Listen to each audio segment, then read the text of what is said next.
Shri Venkateswara gold తాకట్టులో ఉన్న మీ బంగారాన్ని విడిపించి కొనబడును.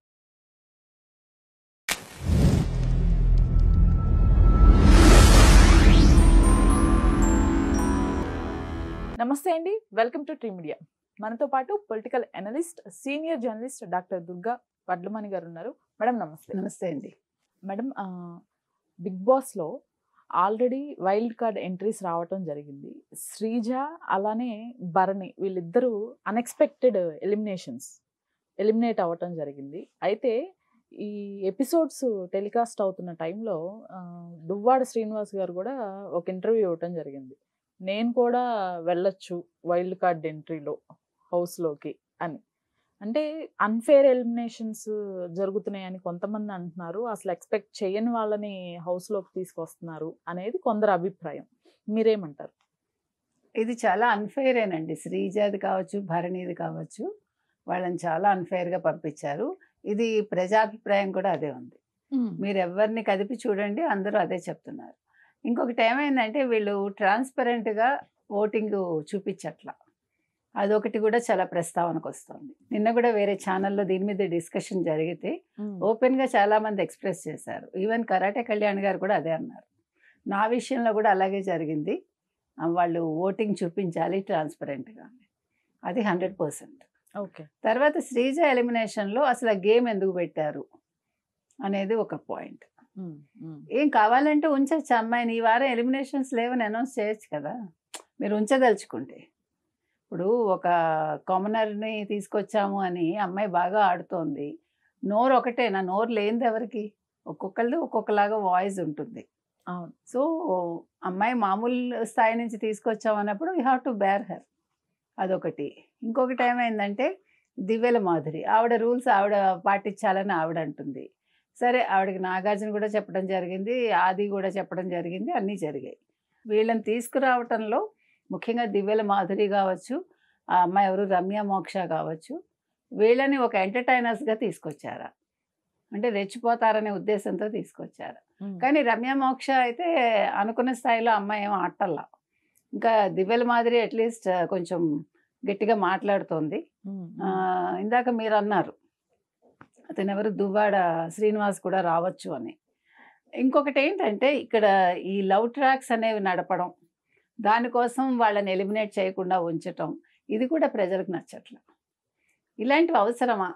ఇప్పుడు మీరు అసలు దీన్ని ఎందుకు పెట్టారు ఈ బిగ్ బాస్ అనేది ఒక క్వశ్చన్ అయితే, ఇట్లాంటివి చేయటం వల్ల పోనీ వాళ్ళు ఏమైనా బయటకు వచ్చి కంటిన్యూ అవుతారా? వాళ్ళ లైఫ్, ఎవరి లైఫ్ వాళ్ళు చూసుకుంటున్నారు. తర్వాత కొన్నిసార్లు మనం గతంలో కూడా చూసాం బిగ్ బాస్ల్లో, మరి ఎందుకు చెడ్డ పేరు తెచ్చుకున్నారు కొంతమంది. దానివల్ల ఏం కలిసి వస్తుంది? కుటుంబాలు విడిపోలేదు లక్కీగా, కానీ ఆ లవ్ ట్రాక్స్ వల్ల ఏంటి ఇంత మంచి పిల్లలు కూడా ఇట్లా మాట్లాడుతున్నారు, ఇట్లా చేస్తున్నారు అనేది తెచ్చుకున్నారు చాలామంది. పేర్లు ఎందుకులేండి, ఇంకా అయిపోయింది కదా. ఇప్పుడు కూడా ఇదే తరహాలో జరగడం ఏంటి? ఇంకొక పెద్ద డిస్కషన్ ఏమొచ్చిందంటే అసలు భాష అనేది మీరు ఏ రకంగా తీసుకుంటున్నారు, వేరే భాష వాళ్ళని ఎందుకు తీసుకుంటున్నారు? ఇప్పుడు మంది మార్కెట్ చాలా పెద్దది, ఆంధ్రప్రదేశ్ తెలంగాణ కలిపితే. మరి కర్ణాటక వాళ్ళకి ఎందుకు ఇంపార్టెన్స్ ఇస్తున్నారు, తమిళియన్స్కి ఎందుకు ఇంపార్టెన్స్ ఇస్తున్నారు? తమిళ బిగ్ బాస్ కానీ కన్నడ బిగ్ బాస్ కానీ తెలుగు వాళ్ళకి ఇంపార్టెన్స్ ఇస్తున్నారు. ఎందుకంటే ఇది చాలా ముఖ్యమైన పాయింట్. తెలుగు రాకుండా అందులోకి వచ్చి అరకొర తెలుగు, లేకపోతే అదేంటి తెలుగు క్లాసెస్ లాగా నడుపుతున్నారు, ఇంగ్లీష్ మాట్లాడుతున్నారు అన్నప్పుడు అది చాలా తప్పనేది నా అభిప్రాయం, అందరి అభిప్రాయం కూడా. సో భాషాపరంగా కూడా చాలా అన్యాయం జరుగుతుంది. ఎందుకంటే మీకు కర్ణాటకలో చాలామంది తెలుగు వాళ్ళు ఉండొచ్చు, తమిళనాడులో చాలామంది తెలుగు వాళ్ళు ఉండొచ్చు. అది కాదు కదా క్రైటీరియా. మీరు తెలుగు అమ్మాయిని తీసుకురావట్లేదుగా. ఇప్పుడు ఒక కన్నడ అమ్మాయి నటిస్తే ఒక సీరియల్లోనో ఎందులోనో ఆ అమ్మాయిని తీసుకురావాల్సిన పనే ఉంది. తెలుగు అమ్మాయిలు నటించట్లేదా? మీరు తీసుకురావాలనుకుంటే నేను అంటున్నది అది. సో భాషాపరంగా అన్యాయం జరుగుతోంది, వ్యక్తుల పరంగా అన్యాయం చేస్తున్నారు. చాలా అన్యాయాలు జరుగుతున్నాయి హౌస్లో చెప్పాలంటే. ఇంకొకటి మనం మాట్లాడుకోవాల్సింది ఏంటంటే, ఇందాక నేను చెప్పినట్టుగా దివ్యల మాధురి, దువ్వాడ శ్రీనివాస్ కనుక ఎంట్రీ ఇస్తే మళ్ళీ అదొక ట్రాక్ నడుపుతారా వాళ్ళిద్దరిది? మీకు టీఆర్పీ ఒకటే ముఖ్యమా? ఇప్పుడు అసలు మీరు కనుక చూసారంటే చాలామంది కమెంట్స్ ఏంటంటే గంజాయి బ్యాచ్ని తీసుకొచ్చారు, తర్వాత ఇప్పుడు దివ్యల మాధురి ఆవిడ వ్యక్తిగతంగా ఆవిడ ఏవీలో కూడా చెప్పడం జరిగింది. కాకపోతే ఇలాంటి వాళ్ళని మీరు ఎందుకు తీసుకొస్తున్నారు? పాపులారిటీ అనేది ఏ రకంగా, సెలబ్రిటీ హోదా ఎందుకు ఇస్తున్నారు? అసలు ఎవరు సెలబ్రిటీసు, ఎవరు పాపులరు, ఎవరు కాదు? ఇప్పుడు రమ్య మోక్ష అన్న అమ్మాయిని మీరు తీసుకొచ్చారు. నిన్న కూడా నేను చెప్పడం జరిగింది వేరే ఛానల్లో.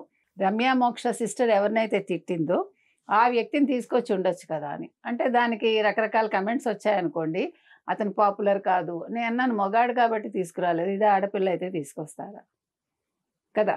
కరెక్ట్. అంటే అక్కడ విక్టిమ్ని కూడా మీరు హైలైట్ చేస్తుంటే అతను తన వెర్షన్ వినిపించి ఉండేవాళ్ళని. ఇప్పుడు రమ్య మోక్షాన్ని తీసుకురావటం వల్ల ఏమొచ్చింది షోకి ఎవరికి అర్థం కాల. ఇంకా దివ్యల మాదిరి అయినా కొంచెం అరుస్తున్నారు, ఆవిడ కొంచెం గట్టిగా మాట్లాడుతోంది, కాస్త గేమ్ కూడా ఆడుతోంది ఆవిడ.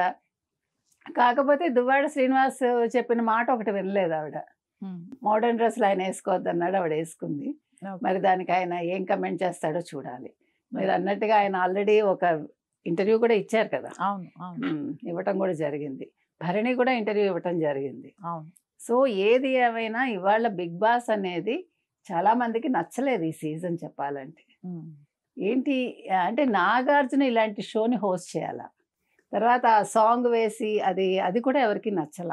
అంటే మీరు అట్లీస్ట్ కొంచెం టెంపో మెయింటైన్ చేయాలి కరెక్టే, కానీ దానికోసం మీరు మరీ దిగజారక్కర్లే కదా. షోకి ఒక విలువ ఉండాలి కదండి, అది లేకుండా పోయింది. ఇది అన్ని షోస్ అలాగే ఉన్నాయా, ఓన్లీ తెలుగు బిగ్ బాస్ ఇలా ఉందా అనే సందేహం అందరికీ వస్తుంది. సో మీరు ఎవరిని తీసుకొచ్చారు, ఎందుకు తీసుకొచ్చారు, అల్టిమేట్గా ఎవరిని గెలిపిస్తారు? మీరు వేరే వాళ్ళని గెలిపించడం కోసం మంచిగా ఆడే వాళ్ళని ఎందుకు ఎలిమినేట్ చేస్తున్నారు? ఫైనల్గా అయితే ఎవరు రావచ్చు అనుకుంటే మాత్రం తనూజ్కి అయితే ఛాన్సెస్ ఉన్నాయి. రైట్. తర్వాత ఇమ్మాన్యుయల్ నా దృష్టిలో అయితే అంతే. ఇంకా థర్డ్ ఎవరు అంటే Suman Shetty. All right madam, thank you.